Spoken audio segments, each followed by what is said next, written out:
morning and welcome to our Senior Living webinar series. I'd like to begin by acknowledging the traditional custodians on the land in which we're filming this today and the lands in which you're linking in from. I'd also like to pay my respects to elders past, present and future, for they hold the memories, traditions, cultures and hopes and aspirations of Aboriginal and Torres Strait Islander people. My name is Olivia and I work with Churches of Christ in Queensland, engaging and providing information for our seniors and the wider community. We're here today with Tania Frazer, the Artistic Director and Oboe Player from the Southern Cross Soloists. Tania, would you please like to introduce yourself, give us a bit of background into your musical history and who the Southern Cross Soloists are? Okay, well I'm the Artistic Director of Southern Cross Soloists and it was started 25 years ago.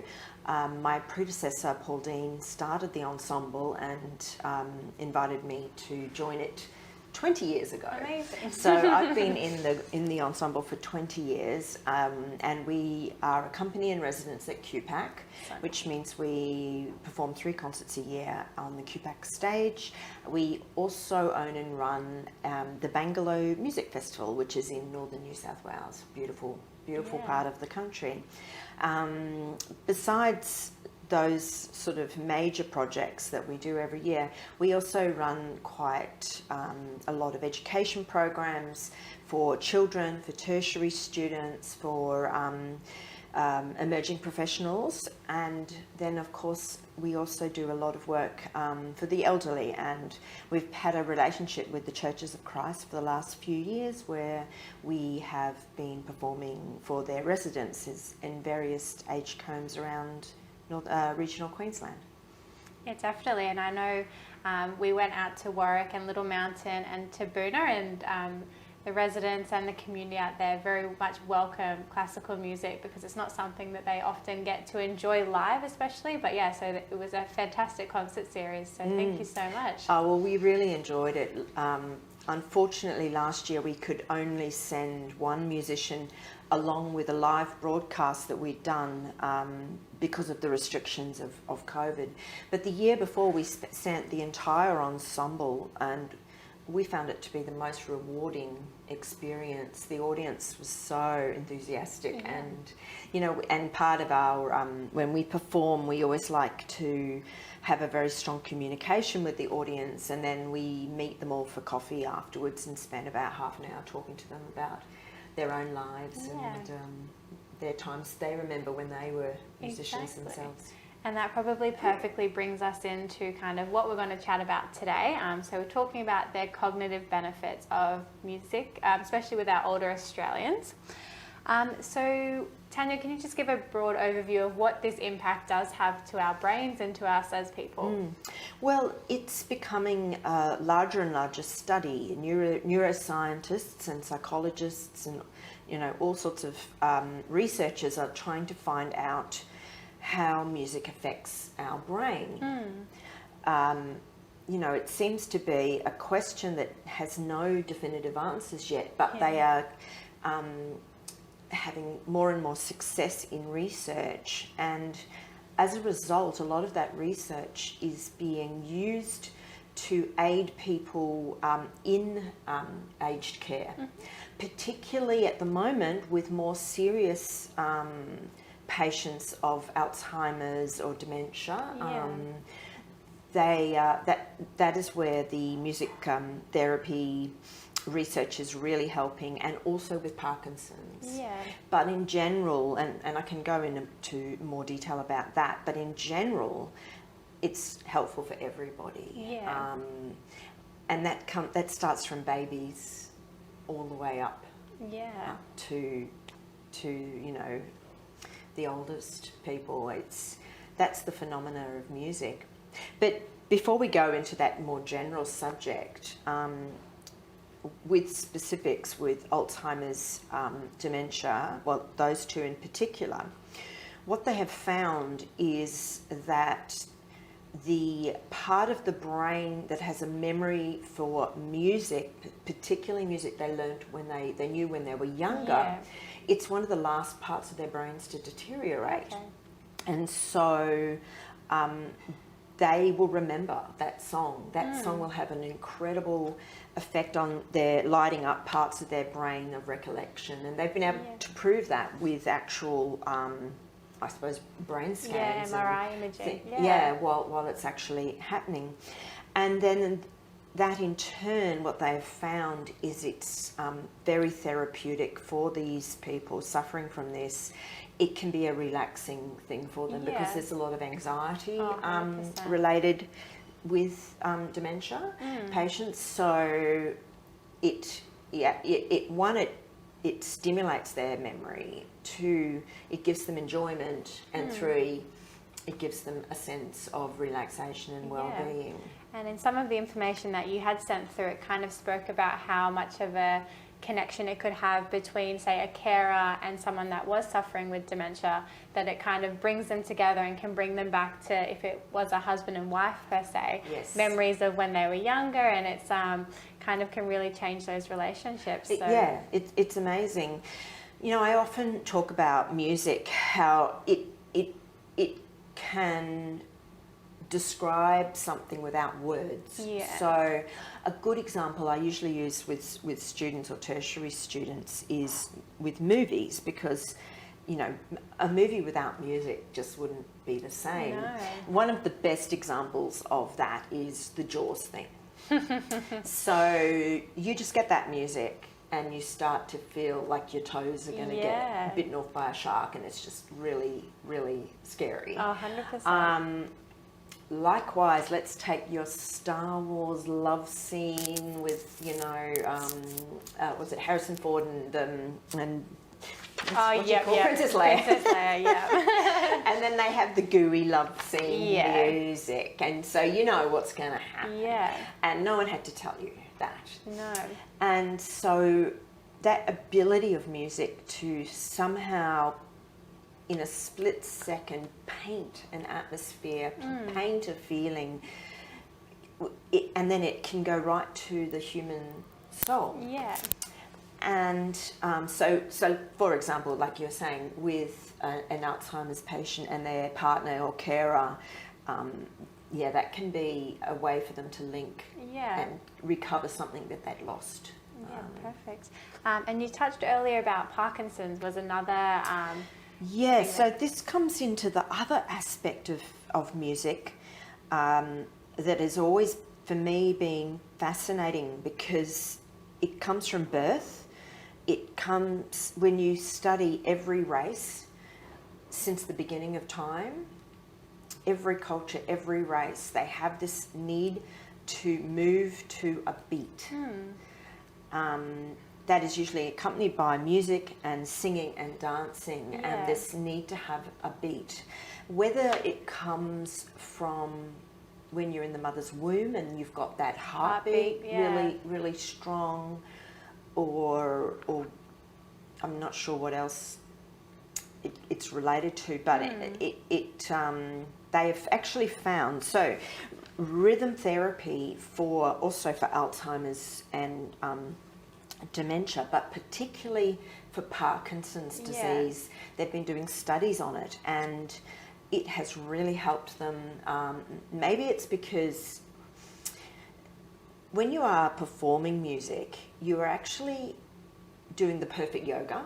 Okay. Like, you know how they say you've got to be in the now. You know, it's all about being in the now. Well, when you practice or you're performing, you're so much in the now. Normally in a performance, it's because you don't want to mess up. But it's like your focus is right there. But I think that's the same with if you just march in time to the music or dance or anything like that. So I think it will help the Parkinson's patients, one, lose their inhibitions, but somehow they are able to move in time with the music and beat in time, and they've found it to be the most incredible therapy for them. But what seems even more interesting in this study is they're actually saying that you are using the whole of your brain when you Okay. are listening or involved in music. Yeah. So you're using both sides of the left brain and the right brain. And they also think that it's actually thickening the neural pathways between That's both amazing. sides of the brain. Yeah. And yeah, just lighting up the maximum parts of your brain. Perfect. So that it's just phenomenal that It is. it does that. Exactly, and I guess with the added benefits of, say, you were talking about mindfulness before, of being in the here and now and being able to kind of relax while you're listening to music, but all of these additional benefits that your brain is working in overdrive, it almost seems, and Yeah. it's pretty spectacular, the impact that it can have. Yeah, I mean, I've always heard it was good for, particularly for teenage boys, but my son, who's now 20, he was quite a rambunctious child. I think that's the right description word. He was a tennis player, very sporty, just wanted to be running and throwing balls around the house. But with two parents as musicians and a grandmother, he was made to learn the violin and the piano. Yeah. And he'd be like screaming, he didn't want to do it. And then we'd sit him down, and with 5 minutes, he'd do it. Yeah. And then he'd just be another totally normal kid, quiet. Wow.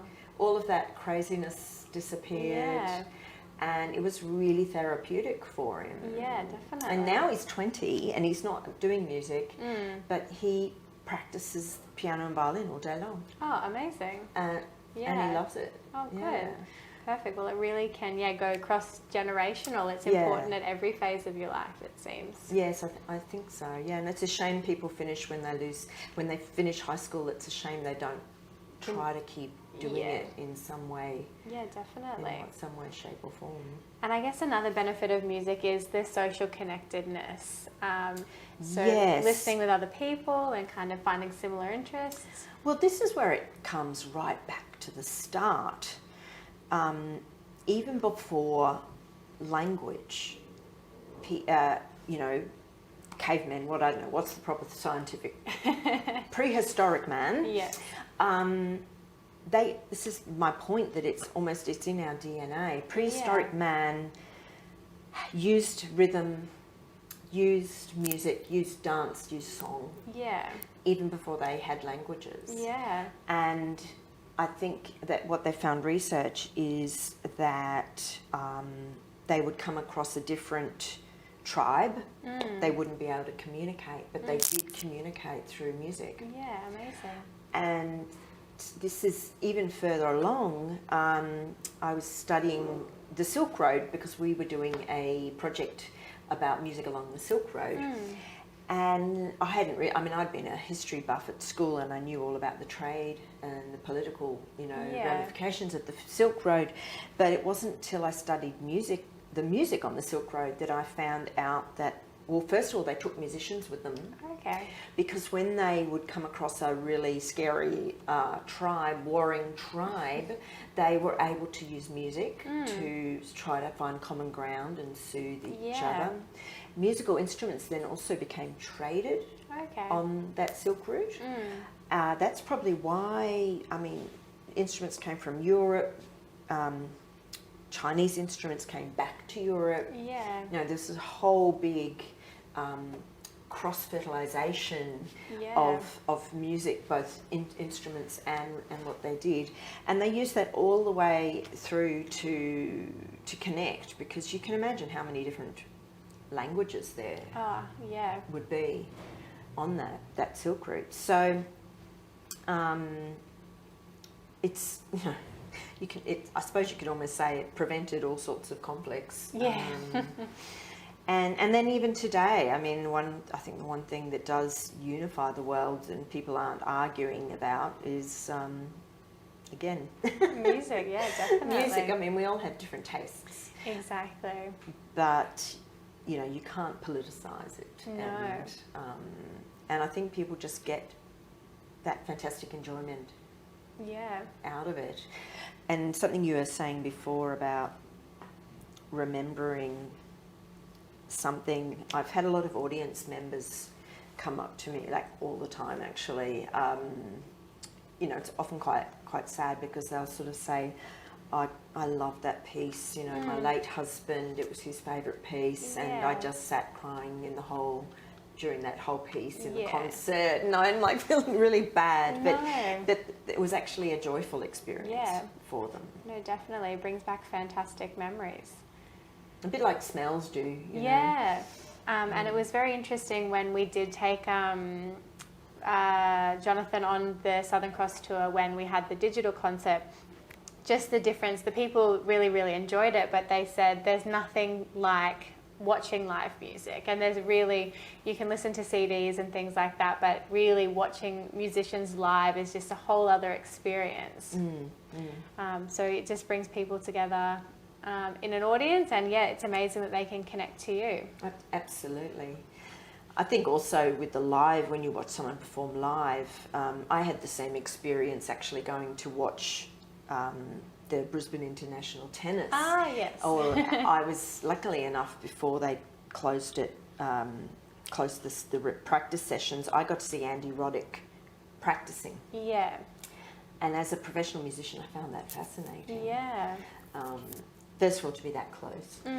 Second, he was super relaxed, so he was playing like off the charts. He didn't play as well in his matches, but it was like watching superhuman things. And although music isn't sort of that spectacular and superhuman, playing music is actually a little bit, not a little bit, it's incredibly similar to sport. Because beside the intellectual and the artistic thing, the rest of what we do is actually physical. And it's all about just making sure you're in really good shape. With whichever muscles that you need to do, and a lot of repetitive practice. You're rehearsing for hours on end. That's so when someone says do it, you can do it. Yes, and I guess you have a different start gun. You just have a concert to perform to, and all of that focus and training is leading up to that. That's right. But if the muscles are not in nick, then you're going to be struggling. And in your experience, have you found many older Australians kind of going back to playing musical instruments, perhaps in their retirement and things like that? Yes, well, I think it's a really growing area. University of the Third Age, we call it. We've actually been wanting to get more and more involved in that.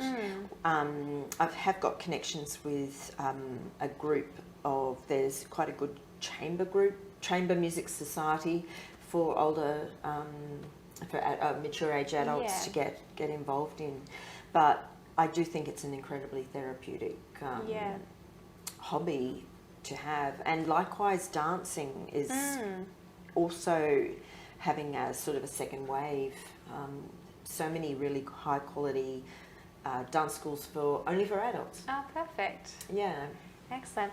And you touched on before talking about, especially with dementia, remembering music from your youth. So do you find this is probably why older Australians really love coming to listen to your classical music concerts, or do you get a bit more of a variety in who attends? Look, we get a variety, but we do have a higher ratio of older Australians. I think it's for quite a few reasons. I think, they do enjoy it. They do have more time, and the children have left the nest and all that sort of thing. But I also think it might be, classical music might be a little bit like, fine wine or fine food, or even I sort of think of yoga, in that I think when you start slowing down a bit, it's sort of an acquired taste, and then you start to like it more. We've had a lovely couple who have been subscribing for about 6, 7, 8, maybe even 8 years now. I was talking to them after a concert, because we always meet our audiences after the concert, and they said that they'd never been to classical music, but they both had managed to recover from cancer. And they thought they'd better start doing something that you know, for their health, and it would be soothing for them. Yeah. And they didn't know what to go to. And they rang up the QPAC box office and said, we think we better start trying classical music, but, you know, we don't want to commit too much. Yeah. And they said, well, why don't you try Southern Cross Soloists? It's only 3 concerts. It's not a big commitment. No. They came once and they loved it. Oh, amazing. And they have been addicted ever since. And they were sporting people. Yeah. They've never, ever, ever... They didn't learn instruments, nothing. No. And that's so fascinating that they decided that's what they were going to do for their well-being. That's amazing. Yeah, exactly. It's not generally what people first think of. That's right, yeah. And I think it kind of really touched in the articles that you sent through that it's not a cure, it's always a support. It's not a magical drug, but it's pretty amazing kind of all of the different things that you have outlined that music can help with. Yeah, I think so. So do you have any recommendations of particular genres or moods of music that people could listen to for different scenarios? Well, definitely. Something I discovered, like this power of music is, I just am always sort of blown away by it. Not right now, but a few years ago, I was an avid runner. And it wasn't natural for me. I really had to work my way into it. And I used to just run on the treadmill and watch a movie or something at the gym. But then I realised that if I could find the exact right music with the right beat at the right speed exactly with my running, it was so easy to run. And I'm not talking classical music here, I'm talking about pop music. And whenever then the track would finish and I'd have to change tracks, suddenly my legs felt like lead. And then if I put a track on that was too slow, it just, again, they felt like lead. Or if it was slightly fast, it just puffed me out. But when, again, you found the perfect speed, it was like someone put a drug in you or something. You could just run. Amazing. Why? I think that's... How does that happen? Exactly. There's so much we don't know. So again, I mean, of course, if you are wanting to use music to help you sleep, you obviously need something that is incredibly relaxing. When I was a teenager and I couldn't sleep, I put on this beautiful symphony. But right at the end of it is a shock chord, loud trip chord, and I'd be falling asleep, and then suddenly, so that wasn't a good plan. But these days there's some beautiful ambient background music. And I love white noise myself. Like, it doesn't bother me if the refrigerator's making a huge amount of noise, but it drives my husband nuts. So I don't know, some people it's a personal preference as well, and what works for you might not work for others. That's right. But I mean, I find, you know, motivation's or something we all struggle with, and sometimes you can use music as that incentive. So I had a certain playlist when I was running, or even if it was cross trainer. And if I'm really finding it hard to be motivated, if I just play that music, I immediately get in the right, my mind goes into the right place to exercise. And I think if you can sort of hunt out triggers like that, maybe there's all sorts of things. Maybe when you know you shouldn't be eating the last piece of cake, maybe I should play my running music, and then I'll go, no, be inspired. I'm going to run. I don't know, but this is another one of these mysterious effects of music, and I don't know why. No. It just is. It is. Perfect. So with COVID hopefully kind of coming to its end and things getting back to normal, or us adjusting to the new normal, do you have any concerts that are coming up that people could go and see the Southern Cross Soloists? Absolutely. We've got quite a few concerts at QPAC this year, and other concerts around the place, including our festival in Bangalore. But it's probably better if they find the link to the Southern Cross Soloists website through your website. We'll upload that one. And do you have any other platforms that people could listen to your music to now if they wanted to, or is this something that you'll develop more in the future? Well, we've been doing a lot of development of that because of COVID, and we've started up what we call SXS Digital, Southern Cross Soloists Digital. Yeah. So that's over on our website. You can listen. There's YouTubes to watch short performances and blog posts and all sorts of things. But we'll be doing more and more of that this year, and also there'll be ways to watch our concerts as well online. Perfect. 'Cause I know, yeah, the recorded concerts that were played in our aged care facilities, the response was phenomenal to those ones. So, yeah, it's really special to be able to watch that in the current climate when you can't quite get out of your home. Yes, exactly. So it's a fantastic opportunity. But we're also happy that the catalyst, unfortunately COVID has been a catalyst, but it's been a positive one that we're all trying to make sure we record concerts now so that we can get it out to regionally disadvantaged people. Perfect. And was there anything else you wanted to add, or you think we've covered it all today? No, well, we're just very excited to work with Churches of Christ and see what we can do in this sphere. Because it's just a very, very fascinating thing. Yeah, definitely. And I think the research will just continue to grow, and hopefully the benefits of music can be expanded out to all aged care services and older Australians. Yeah, no, definitely. Perfect. Awesome. So thank you so much for being with us today, Tania. Information you have provided has been amazing, and it's really kind of a catalyst to kind of look into this more and whether or not I should start listening to classical music while I study. Hopefully improving those neural pathways. Yes. Oh, it was a pleasure being here, Olivia. Thanks for asking. Not a problem. Check on the website to see what exciting topics we have coming up for you. Thank you.